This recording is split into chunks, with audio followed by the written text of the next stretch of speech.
पिछली बार जब मैंने धुरंधर फिल्म पर वीडियो बनाया था तब मैंने कहा था कि इस फिल्म के डायरेक्टर आदित्य धर बीजेपी के चाटुकार हैं। आज मैं इस चीज के लिए माफी मांगना चाहूंगा। मुझे नहीं लगता दोस्तों कि ये बीजेपी के चाटुकार हैं। अब मुझे लगता है कि ये महाचाटुकार हैं। ये इस लेवल के चाटुकार हैं कि नॉर्थ कोरिया का डिक्टेटर किम जोंग उन भी जेलस फील करेगा इन्हें देखकर, सोचेगा काश मुझे भी आदित्य धर जैसा कोई मिल जाता। धुरंधर 2 कोई एंटरटेनमेंट के मकसद से बनाई गई फिल्म नहीं है। ये बीजेपी की सबसे एक्सपेंसिव इलेक्शन एडवर्टाइजमेंट है, वो भी एक इंटरवल के साथ। नॉर्मली एड्स को स्किप किया जाता है, लेकिन इस एड को 500 रुपए देकर आप खुद थिएटर में देखने जा सकते हो। और ये मैं नहीं कह रहा हूँ, खुद बीजेपी के चीफ मिनिस्टर कह रहे हैं। आसाम के सीएम हिमंता बिस्वा शर्मा ने पब्लिकली बोला जो लोग धुरंधर देखने जा रहे हैं वो बीजेपी को वोट करेंगे। जो धुरंधर देखने जा रहे हैं वो लोग बीजेपी को वोट डालने वाला है। अच्छा है मेरे लिए। बीजेपी का ऑफिशियल हैंडल खुद फिल्म के गानों को मोदी के प्रमोशनल मटेरियल के तौर पर यूज कर रहा है। अब बात सिर्फ यहीं तक होती तो फिर भी ठीक था, लेकिन इस फिल्म में इतने झूठ भरे हैं कि इसके जरिए देश का इतिहास रीराइट करने की कोशिश की जा रही है। एक बड़े स्केल पे लोगों को ब्रेन वॉश करने की कोशिश की जा रही है। और कमाल की बात यह है कि ये उन इवेंट्स को झुठला रही है जो लोगों ने खुद जिए हैं। ऐसा करना ना सिर्फ देश की इंसल्ट है बल्कि सभी देशवासियों का अपमान करना है। और इस सब के पीछे मकसद सिर्फ एक, नरेंद्र मोदी की एडवर्टाइजमेंट।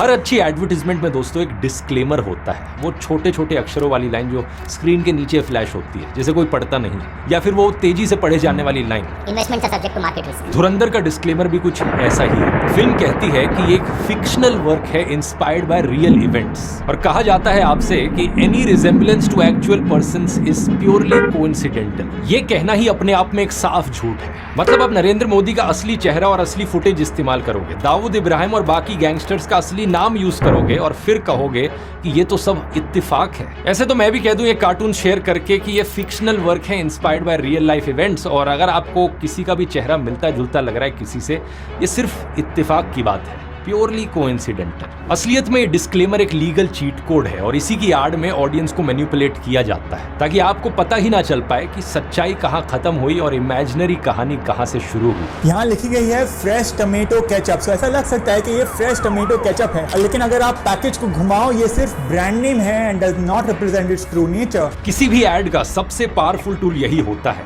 फाइन प्रिंट में छुपा हुआ झूठ। आदित्य धर ने इस इंस्पायर्ड बाय रियल इवेंट्स वाली व्हाइट वॉशिंग में इतनी एक्सपर्टीज डेवलप कर ली है कि अगर ओसामा बिन लादेन जिंदा होता और उसे अपनी पब्लिक इमेज सुधारनी होती तो आदित्य धर उसके लिए फिल्म बनाता है, Osama the misunderstood philanthropist, directed by Aditya Dhar, inspired by real events, but any resemblance is purely coincidental.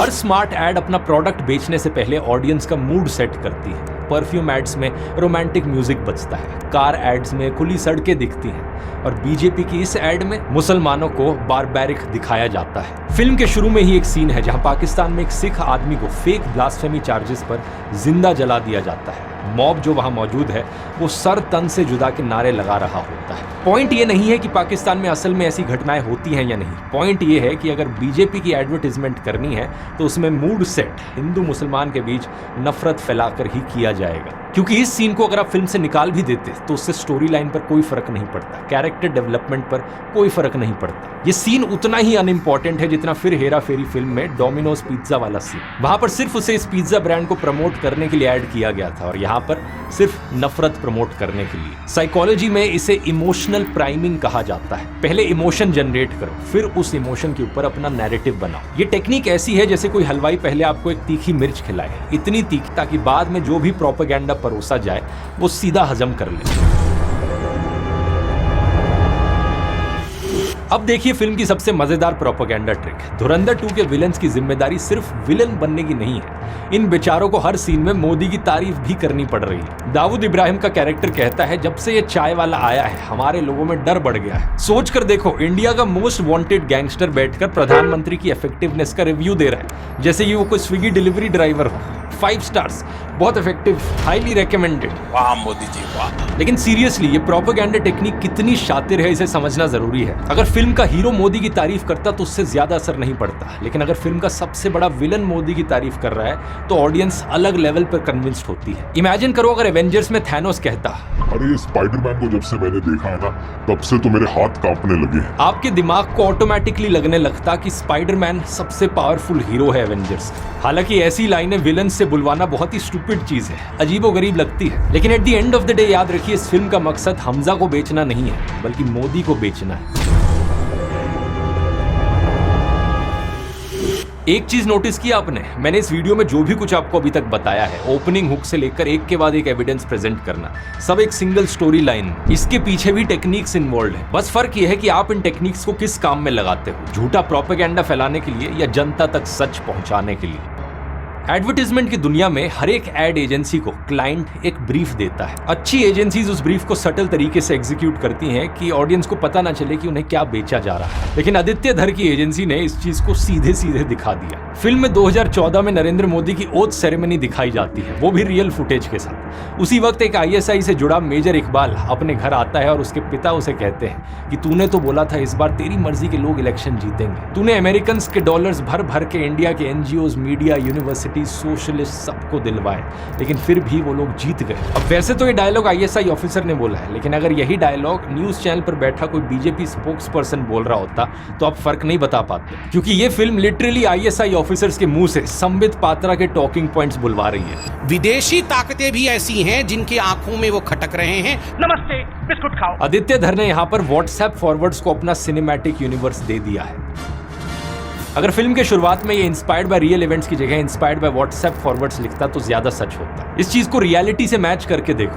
Film कहती है कि अमेरिका मोदी को प्रधानमंत्री नहीं बनने देना चाहता था, लेकिन 2014 में जिस दिन इलेक्शन रिजल्ट्स आए उसी दिन US के प्रेसिडेंट बराक ओबामा ने मोदी को पर्सनली कॉल करके बधाई दी थी, व्हाइट हाउस में इन्वाइट किया था। आप कहोगे शायद इलेक्शन जीतने के बाद वो पलट गए होंगे, लेकिन ये खबर देखो, फरवरी 2014 में इलेक्शन रिजल्ट से 3 महीने पहले US एम्बेसडर खुद गुजरात जाकर मोदी से मुलाकात कर रही थी। यानी अमेरिका पहले से ही मोदी के साथ काम करने की तैयारी कर रहा था। और अमेरिका तो छोड़िए, 2018 में पाकिस्तान के former ISI head lieutenant general Asad Durrani ने खुद कहा कि ISI मोदी को प्रधानमंत्री के तौर पर प्रेफर करता है। ये देखो आर्टिकल में क्या लिखा है, मोदी के जीतने पर पाकिस्तान का रिएक्शन था कि it served India right. Modi अब इंडिया की इमेज और इंटरनल बैलेंस डिस्ट्रॉय करेंगे। यानी असल में ISI चीफ ने कहा कि उसे मोदी पसंद है, और फिल्म में क्या दिखाया जा रहा है, ठीक इसका उल्टा। अरे बाप रे, ये तो धोती खोल रहा है। लेकिन इस डायलॉग में सबसे बड़ा प्रोपेगेंडा ये है कि ISI इंडिया की NGOs, मीडिया, यूनिवर्सिटीज और सोशलिस्ट को फंड कर रहा था। ये एग्जैक्टली वही नैरेटिव है जो बीजेपी की सरकार इस्तेमाल करती है सिविल सोसाइटी की आवाज को दबाने के लिए। बीजेपी ने इसी व्हाट्सएप नैरेटिव के बेसिस पर एमनेस्टी इंटरनेशनल इंडिया को 2020 में बंद कर दिया। न्यूज क्लिक के जर्नलिस्ट के घरों पर 2023 में रेड्स करवाई। 2014 के बाद से 20,000 से ज्यादा NGOs के फॉरेन फंडिंग लाइसेंसेस कैंसिल करवाए हैं, जिनमें ग्रीन पीस इंडिया तक भी शामिल है। ये वही NGOs हैं जो आपकी साफ हवा के लिए आवाज उठाते हैं, अरावली हिल्स के लिए आवाज उठाते हैं, हसदेव जंगल के लिए आवाज उठाते हैं। लेकिन आदित्य धर इस लेवल का आदमी है कि इसने देश के खिलाफ जाते हुए इन सभी NGOs, यूनिवर्सिटीज को बदनाम किया। अरे ये तो छोड़िए, इसने सोशलिस्ट शब्द को ही ISI फंडेड बता दिया, वो शब्द जो भारत के संविधान में लिखा है, इंडियन कॉन्स्टिट्यूशन के प्रीएम्बल में लिखा हुआ है। फिल्म में दिखाया जाता है कि जो लोग मोदी का विरोध करते हैं वो फॉरेन फंडेड है, लेकिन एक्चुअल डेटा एग्जैक्टली इसकी उल्टी कहानी बताता है। साल 2002 में the foreign exchange of hate नाम से एक रिपोर्ट सामने आई और इसमें दिखाया गया कि IDRF नाम की एक American organisation systematically US donors का पैसा RSS एफिलिएटेड ऑर्गेनाइजेशंस को भेज रही थी। इसके अलावा 2001 से 2012 के बीच में US बेस्ड 5 चैरिटीज ने $55 मिलियन से भी ज्यादा संघ से जुड़ी ऑर्गेनाइजेशंस को दिए। और सबसे इंटरेस्टिंग बात देखिए, अल जजीरा की इस रिपोर्ट के अनुसार कोविड-19 के दौरान US गवर्नमेंट के फेडरल रिलीफ फंड्स में से $833,000 भी राइट विंग ग्रुप्स को गए। लेकिन ये ट्विस्ट आदित्य धर की फिल्म में कभी नहीं आएगा। अब आते हैं इस फिल्म के सबसे बड़े झूठ पर। एक ऐसा फैसला जो बीजेपी के खुद के सपोर्टर्स जस्टिफाई नहीं कर पाते, उसे आदित्य धर ने नेशनल सिक्योरिटी मास्टर स्ट्रोक में कन्वर्ट कर दिया। फिल्म में दिखाया जाता है कि पाकिस्तान ने पहले 11,000 करोड़ की फेक करेंसी इंडिया भेजी और दोबारा 60,000 करोड़ की फेक करेंसी भेज रहा था, वो भी यूपी इलेक्शन को फंड करने के लिए। इंटेलिजेंस एजेंसीज ने ये बात प्रधानमंत्री को ब्रीफ करी और प्रधानमंत्री ने देश बचाने के लिए नोटबंदी कर डाली। Feeling proud of our unknown man. Of course मतलब अब पता चलता है इससे कि डिमोनेटाइजेशन क्यों की थी, वो भी पता चला हमें। अब वैसे तो आप इस चीज को थोड़ा लॉजिकली सोचोगे तो खुद ही आपको लगेगा कोई सेंस है इस बात का। इतनी छोटी सी चीज के लिए कोई इतना बड़ा एक्शन लेता है क्या? ये तो वही बात हो गई कि घर में चूहे को पकड़ने के लिए आपने अपने पूरे घर को आग से जला दिया।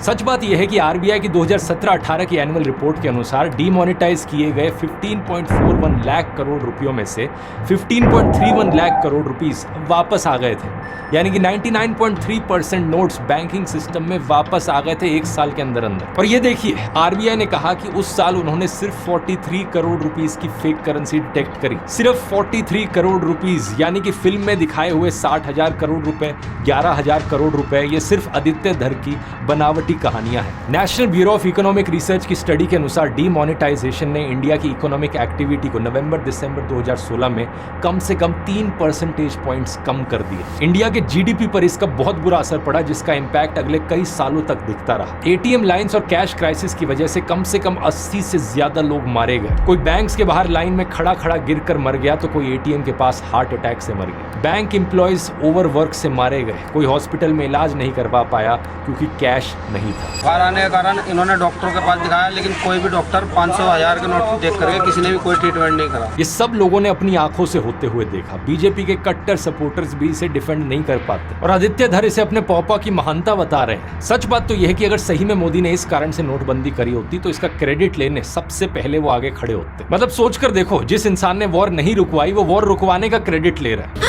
वॉर रुकवा दी पापा। जो इंसान पुलवामा के शहीद जवानों के नाम पर वोट मांग रहा है वो इस चीज के लिए क्रेडिट ना ले, ऐसा हो सकता है क्या? मैं मेरे फर्स्ट टाइम वोटर से कहना चाहता हूं कि आपका पहला वोट पुलवामा में जो वीर शहीद हुए, उन वीर शहीदों के नाम आपका वोट समर्पित हो सकता है क्या?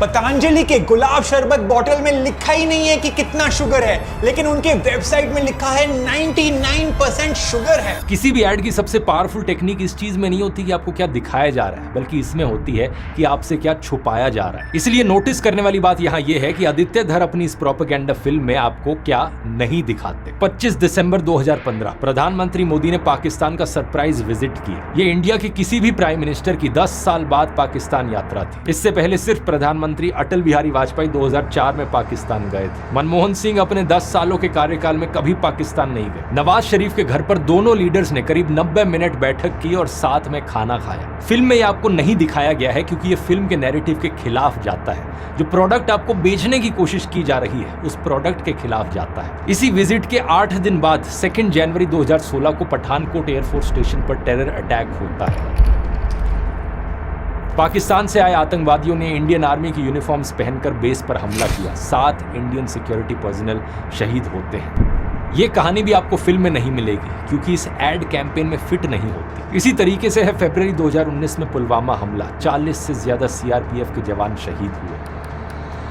एनएसए अजीत डोभाल, जिन पर फिल्म का मेन कैरेक्टर बेस्ड है, 2019 में ये एनएसए थे। 11 इंटेलिजेंस इनपुट्स आ चुके थे कि कुछ होने वाला है, लेकिन एक्शन नहीं लिया गया। ये सब आपको इसलिए नहीं दिखाया जाएगा क्योंकि आप प्रोडक्ट खरीदोगे ही नहीं ऐड देखने के बाद। अब सोचकर देखो, अगर कोई भी फिल्म मेकर यही सेम टेक्निक्स का इस्तेमाल नरेंद्र मोदी के खिलाफ इस्तेमाल करे तो क्या होगा। गलवान की रियल फुटेज आपको दिखाई जाती है, जहां 2020 में चाइना ने 20 इंडियन सोल्जर्स को मारा। फॉर्मर आर्मी चीफ की किताब का रियल कोट इस्तेमाल किया जाता है। प्रधानमंत्री ने आर्मी चीफ को क्लियर ऑर्डर्स देने की बजाय कहा, जो उचित समझो वो करो। प्रधानमंत्री का ऑल पार्टी मीटिंग वाला स्टेटमेंट दिखाया जाता है, ना कोई घुसा है। और फिर ये दिखाया जाता है कि ये स्टेटमेंट ऑफिशियल वीडियो से हटवा दिया गया। इस सारे सच के बीच में अब थोड़ा सा झूठ घोल दो। कहो कि चाइना के साथ सीक्रेट डील हुई थी बीजेपी की। कह दो कि इलेक्टोरल बॉन्ड्स के जरिए इन्हें फॉरेन फंडिंग मिली थी देश के खिलाफ जाने के लिए, और बाद में इंस्पायर्ड बाय रियल इवेंट्स का डिस्क्लेमर लगा दो। मैं यहाँ इलेक्शन कमीशन और सुप्रीम कोर्ट से सवाल करना चाहूंगा, क्या देश में इस तरीके की फिल्में बनाना अलाउड है जहां पर किसी नेशनल पॉलिटिकल पार्टी को एंटी नेशनल दिखा दिया जाए? क्या ऐसा कंटेंट बनाना अलाउड है जहां पर आप सच के साथ झूठ घोल दो किसी पॉलिटिकल लीडर को प्रमोट करने के लिए और किसी दूसरे को बदनाम करने के लिए? अगर अलाउड है तो हैरान मत होना अगर फ्यूचर में इन्हीं टेक्निक्स का इस्तेमाल करके कोई फिल्म या कोई कंटेंट सोशल मीडिया पर बीजेपी को देशद्रोही घोषित कर दे। अब आते हैं इस ऐड के सबसे डिस्टर्बिंग सीन पर, और ये जेन्युइनली डिस्टर्बिंग है क्योंकि ये रियल लोगों की रियल मौत को एंटरटेनमेंट की तरह पेश करता है। फिल्म में आतिक अहमद पर बेस्ड आतिफ अहमद का कैरेक्टर जेल से बाहर आता है, मीडिया को इंटरव्यू दे रहा है और तभी उसे गोली मार दी जाती है। और तो और फिल्म का कैरेक्टर मेजर इकबाल इसे पाकिस्तान में टीवी पर बैठकर लाइव देखता है, एक क्लीन इंटेलिजेंस ऑपरेशन। अब रियल लाइफ में क्या हुआ था? 15 अप्रैल 2023 को आतिक अहमद और उनके भाई अशरफ को पुलिस कस्टडी में लाइव टेलीविजन पर जर्नलिस्ट बनकर आए 3 हमलावरों ने गोली मार दी थी। आतिक अहमद ने कई दिन पहले सुप्रीम कोर्ट में पिटीशन दायर की थी कि उसे फेक इनकाउंटर में मारा जाएगा, और ऐसा जब एक्चुअली में हुआ तो ये साफ तौर पर यूपी गवर्नमेंट का लॉ एंड ऑर्डर फेलियर दिखाता है। अब यकीन नहीं करोगे दोस्तों, पार्लियामेंट में, लोकसभा में नरेंद्र मोदी, अमित शाह और ओम बिरला ने उन्हें श्रद्धांजलि दी थी। श्री आतिक अहमद का निधन 15 अप्रैल 2023 को 60 वर्ष की आयु में प्रयागराज में हुआ। अब ये सभा दिवंगत आत्माओं में के प्रति मौन रहेगी। अगर ये एक इंटेलिजेंस ऑपरेशन था तो पार्लियामेंट में ट्रिब्यूट क्यों दिया गया? यहीं पर आदित्य धर की पीक डिटेलिंग की पीक डिटेल निकल जाती है। फिल्म में मेजर इकबाल 2023 की हत्या को टीवी पर बैठकर देख रहा है, लेकिन रियल लाइफ में जिस पर्सन पर मेजर इकबाल का कैरेक्टर बेस्ड है वो 2011 में ही मारा जा चुका था। ये सीधे तौर पर इतना झूठ दिखाने की क्या जरूरत पड़ी? असल में दोस्तों, आदित्य धर की ये बिजनेस रिक्वायरमेंट थी। आदित्य धर को विलेन को जिंदा रखना जरूरी था ताकि वो अपनी क्लाइंट ब्रीफ की रिक्वायरमेंट्स को फुलफिल कर सके। जिस प्रोडक्ट को वो यहाँ बेच रहा है उसका नैरेटिव अच्छे से बनाया जा सके।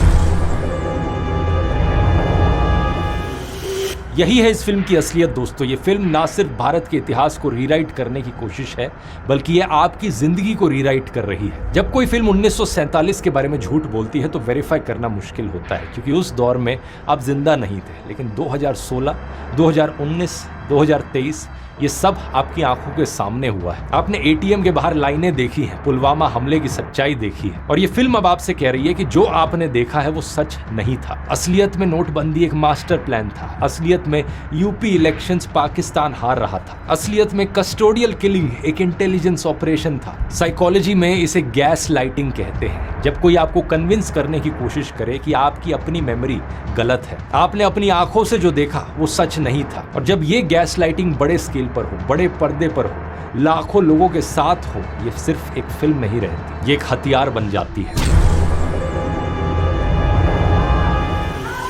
आदित्य धर के ऐड का बजट अनलिमिटेड हो सकता है, लेकिन सच्चाई फ्री है और सच्चाई ज्यादा पावरफुल है। अगली बार जब आपसे कोई कहे कि धुरंधर पीक सिनेमा है तो उन्हें बस इतना बोलना कि ना भाई, ये पीक सिनेमा नहीं, ये पीक एडवर्टीजमेंट है। एक ऐसी ऐड जिसे आपने 500 रुपए देकर खरीदा है, जिसे डायरेक्ट किया है आदित्य धर ने, और जहां बेचा जा रहा है एक प्रोडक्ट जिसका नाम है नरेंद्र मोदी।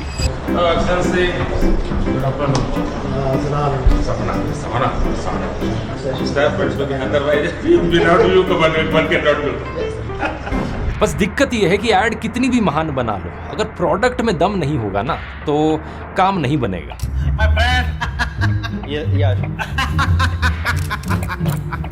सपना funny guy. मतलब अब खुद ही देख लो, कुछ असली वीडियोस दिखाने की देर है और इनके सारे ऐड के एफर्ट पर पानी फिर जाता है। अगर इस प्रोडक्ट की असलियत और डिटेल में जानना चाहते हो तो मैंने एक लंबी एनालिसिस करी है जिससे सारा सच सामने आ जाता है। यहाँ क्लिक करके इस वाले वीडियो में देख सकते हो।